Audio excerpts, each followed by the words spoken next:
একদিনে ৫,০০০ ইউনিট ইতিহাস করল বীরভূমের পাপুরি গ্রাম। গ্রীষ্মকালে সাধারণত সবথেকে বেশি রক্তের সংকট দেখা যায় রাজ্যের বিভিন্ন হাসপাতালে। গ্রীষ্মকালীন রক্তের সংকট মেটাতে শহীদ ভাইদের স্মরণে রাজ্য জুড়ে মেগা রক্তদান শিবিরের আয়োজন করলেন বীরভূম জেলা পরিষদের সভাধিপতি কাজল শেখ। ৫,০০০-এরও বেশি ইউনিট রক্ত দেওয়ার উদ্যোগ রাজ্যের বিভিন্ন হাসপাতালকে।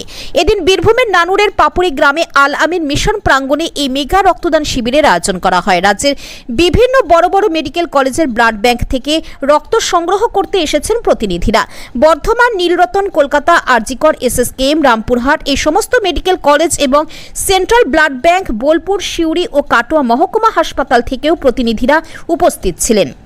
বীরভূম জেলার নানুন বিধানসভা, কেতুগ্রাম বিধানসভা ও জেলার বিভিন্ন প্রান্ত থেকে সাধারণ মানুষ এই রক্তদান শিবিরে রক্ত দিতে এসেছেন বলে জানা যায়।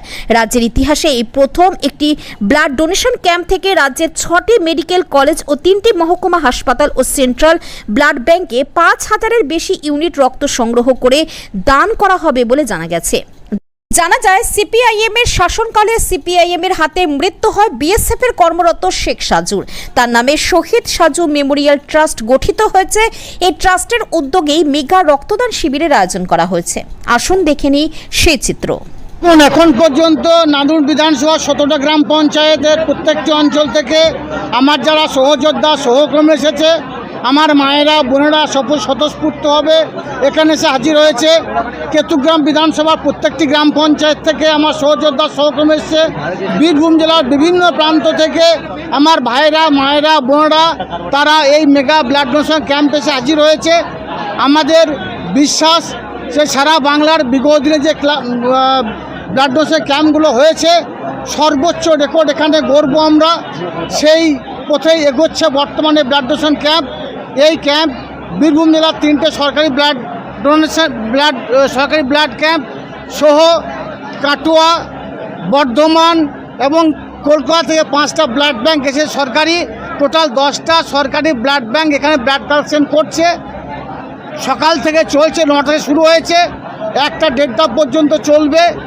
আমাদের বিশ্বাস 5,০০০ ইউনিট ব্লাড আমরা ডোনেট করব, সেই লক্ষ্য নিয়ে আমরা এগিয়ে যাচ্ছি। দেখুন, প্রত্যেক বছর শহীদ সাজু মেমোরিয়াল ওয়েলফেয়ার সোসাইটির পক্ষ থেকে আমরা এই ধরনের আয়োজন করে থাকি। কারণ গ্রীষ্মকালে বীরভূম তথা সারা বাংলা জুড়ে রক্ত সংকট দেখা যায়। বীরভূম জেলার অনেক মুমূর্ষু রোগী কলকাতায় গিয়ে রক্ত পায় না, তাই কলকাতা ব্লাড ব্যাঙ্কগুলোকে আমরা এখানে দেখেছি। এখান থেকে আমরা আমাদের সাধ্যমতো রক্ত বা ব্লাড ডোনেট করব, যাতে আগামী দিনে বীরভূমের যেসব মুমূর্ষু রোগীরা কলকাতা গিয়ে রক্ত সংকটে পড়বে তাদের জন্য রক্ত সংকট মোচন ওই ব্লাড ব্যাঙ্কগুলো করে। কোন কোন ব্লাড সেন্টারে এগুলো পৌঁছাবে? কলকাতার যেগুলো বড় বড় ব্লাড ব্যাঙ্ক আছে, এসএসকেএম থেকে শুরু করে, এনআরএস থেকে শুরু করে, আরজিকর থেকে শুরু করে, সেন্ট্রাল ব্লাড ব্যাঙ্ক থেকে শুরু করে 5টা ব্লাড ব্যাঙ্ক এখানে এসেছে কলকাতার। তাছাড়া